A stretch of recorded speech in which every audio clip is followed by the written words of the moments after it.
And Jenna Marie Constantini, producer, director, writer, composer, lyricist, founder and owner of Kaplan Kid Productions, producing films that make a difference since 2001. Award-winning filmmaker Jenna Marie Constantini was born and educated in Chicago, Illinois. A third-generation Greek American. We all know that if you're Greek, you got a little bit of Italy in you as well. Absolutely. She received, especially if you're Sicilian, she received a BA from North Central College, MA and PhD degrees from Northwestern University, where she studied as an NIMH Fellow, selected to represent Illinois as the Outstanding Young Woman of Illinois for her civic contributions to the state. She has appeared on local, national, radio, television as guest commentator on urban, cultural, and social issues. She has taught at several colleges and universities: Northwestern University, Northern Illinois University, Roosevelt University, National College of Education, DeVry University, Tryon University. Her book on domestic violence has been translated into 8 languages.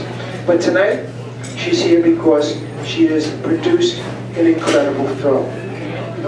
Has won the Best Biographical Documentary Film Award at the New York International Festival in July. I introduce to you Jenna Constantini. Jenna?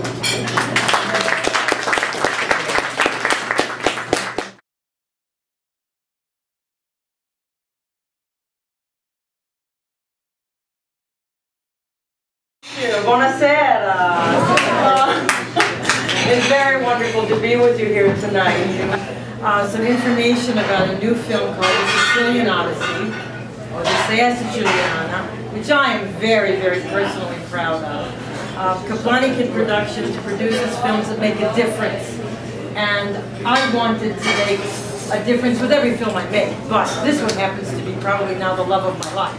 You're not supposed to fall in love with your subject matter. Guilty. Absolutely in love, and will always be in love with Sicily and every Sicilian friend. I have more friends in Sicily than I do in the United States. Wow, wow. That tells you something, okay? I have never met, and I have never met or experienced anything so wonderful. And I am trying to capture it in a story called A Sicilian Odyssey. It is a trilogy, so Sicilian Odyssey is 1, and there's 2, and there's 3. We're going with it. But it is an ongoing saga, and it's a different way to tell this story.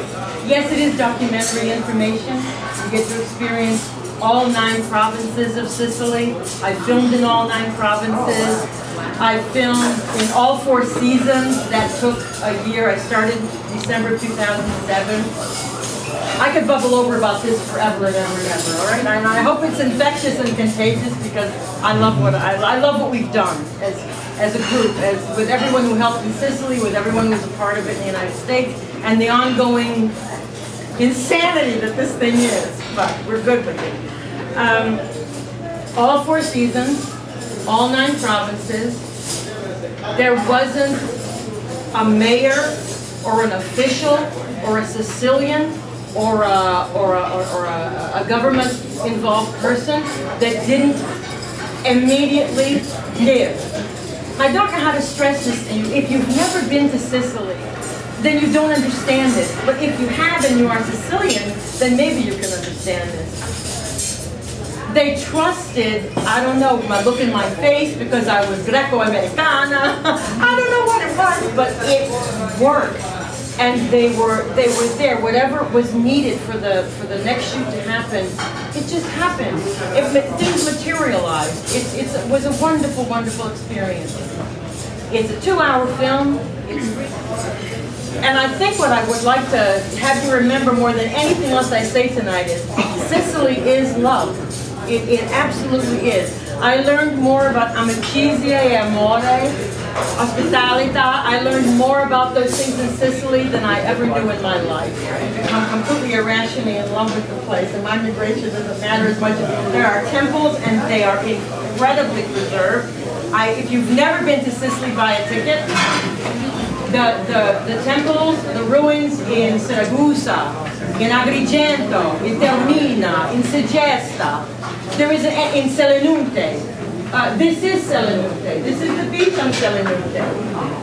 If you want to see something beautiful, buy a ticket and go, because the temples are preserved absolutely beautifully. The parks in the ground, but the magic of Sicily is its people.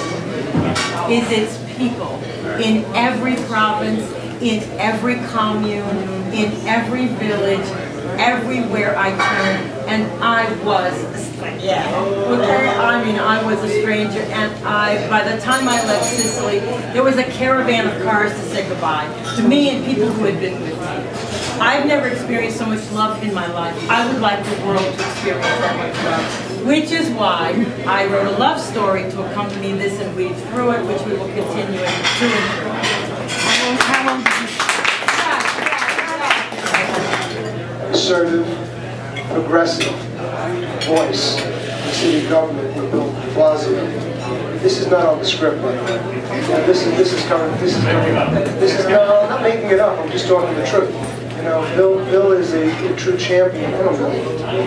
Bill is if you want me to, I will. But Bill is a real champion of the average person, the person who needs help, the average New Yorker.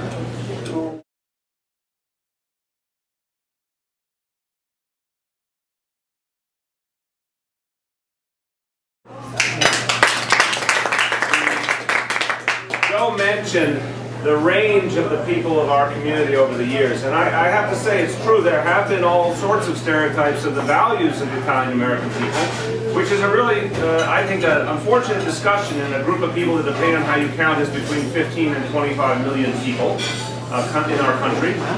So by definition, there is a diversity of views and accomplishments and approaches. You know, the same people that brought you Fiorello LaGuardia and Vito Marcantonio and Geraldine Ferrara also brought you people who were more conservative and people in both parties. And so I say, as I happen to be a progressive, I happen to be a Democrat, I see plenty of Italian-American role models, and Peter Rodino and Judge Sirica. Plenty of people represent my values over the years and happen to have been Italian-American. And I see people whose values I don't agree with politically, but I respect their service. I respect what they've done in the world, and we should be equally proud of them.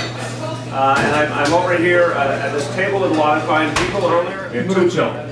And my wife happens to be African American, but she has embraced the Italian culture. She could take any of us on in her love of the Italian culture. And when it's time to name our children, she was the first to agree to the name Chiara for my daughter, and later Dante for my son.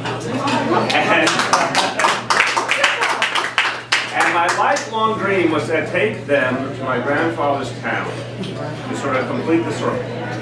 And we went there, and